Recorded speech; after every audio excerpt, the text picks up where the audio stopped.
I'm going to show you how I helped this 70-year-old golfer drop 3 putts per round, and as a result, he shot 36 his next 9 holes. First thing that we talked about when it comes to lag putting was helping Barry understand that distance control is the key. So I gave him 2 specific things in the technique, and then I gave him 1 process thing that he could do on the golf course. First thing we talked about was helping him understand the length of backswing to the length of forward swing ratio. Let me say that again. The length of backswing ratio compared to the length of forward swings. I wanted Barry to have a longer backswing than a forward swing, because one of the reasons he was really struggling with his lag putting is his backswing was very short.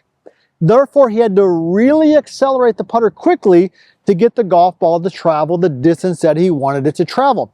And this abrupt acceleration pattern was making it difficult for him to deliver the same consistent speed every single time. As a visual, here's what it would look like to you, because if you're struggling with your lag putting, this could be it.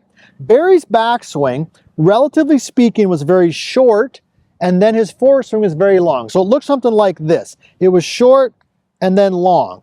Okay, now, I exaggerated that a little bit, all right, but you get the idea. When the putter only goes back a short distance, but it really needs to get moving quickly, it makes it difficult to control the cadence or the rhythm. So I said, all right, Barry, here's what I want you to feel. I want you to feel like your backswing is definitely longer than your forward swing. Almost feel like it's maybe 60% backswing, 40% forward swing. So something like this, 60 back, only 40 through. What happens when you have a longer backswing?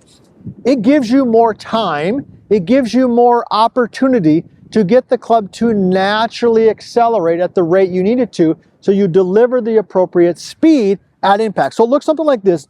So you know we love our 3-setter, so I had him just do a couple practice swings, 60 back and 40 through, and then I just had him step in there and said, all right, Barry, make it longer back and shorter through, so it's longer and a little shorter, and of course the ball came out at a little bit better speed for him.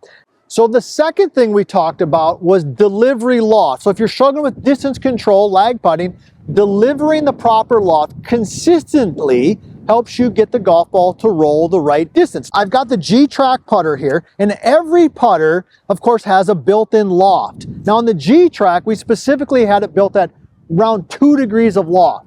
Most putters have a little bit more from an industry standpoint, 3 or 4 degrees. When you struggle with lag putting, typically, and this was the case with Barry, typically at impact, people are adding loft at impact. And when you add loft, the ball hops and skips and doesn't roll consistently time over time. I mean, just think about it.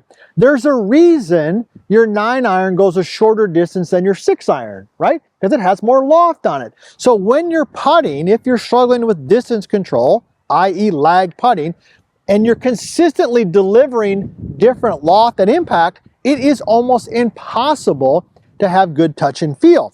Once I identified that, I gave him a specific drill to work on. And the drill was really simple. It was really just kind of a feel. I said, all right, Barry, take the top part of the putter. For example, this is the red part on the G-Track, but it doesn't matter, any putter you have. I said, Barry, when you're coming through impact, I want you to feel like the butt end of the putter, the top part here, the red part, continues to move forward. See that? When the red part continues to move forward, that allows you to maintain the loft. If the red part, the butt end, works backwards, that's going to add loft. So the simple feel was, all right, you're set in there, Barry. Take the butt end and make sure it continues to move a little bit forward. Looks kind of like this. Let me go ahead and hit a putt, and then I'm going to give you, we're going to talk about the actual on-course feel process that I gave him that helped him go from all those putts down and shoot 36 in 9 holes. So I'm going to put a little longer backswing on there. I'm going to keep the butt end of the club moving a little bit forward. All right, that was nice and solid. And Nick, I made that. Thumbs up. All right, Nick gave me a thumbs up. Make sure you give us a thumbs up on this video. Hey, and you know our favorite thing. We love hearing where you're from. Put that in the chat. And if you don't mind sharing how old you are, hey, I'm getting up there too. That's why you come to VLS Golf, us experienced golfers. We love hearing from you as well. So those are the reasons from a technical standpoint, Barry was really struggling with his distance control. But there was one last piece of the puzzle that really tied this together. And I want you to think about when you were a kid. When you were a kid and you played sports, I don't know, what was your favorite sport?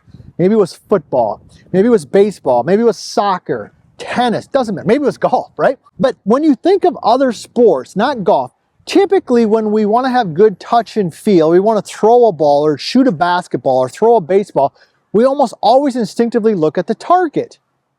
But in golf, how many of us just look at the ground all day long, right? So we make putts because we're told to keep our head down. So we're just like this.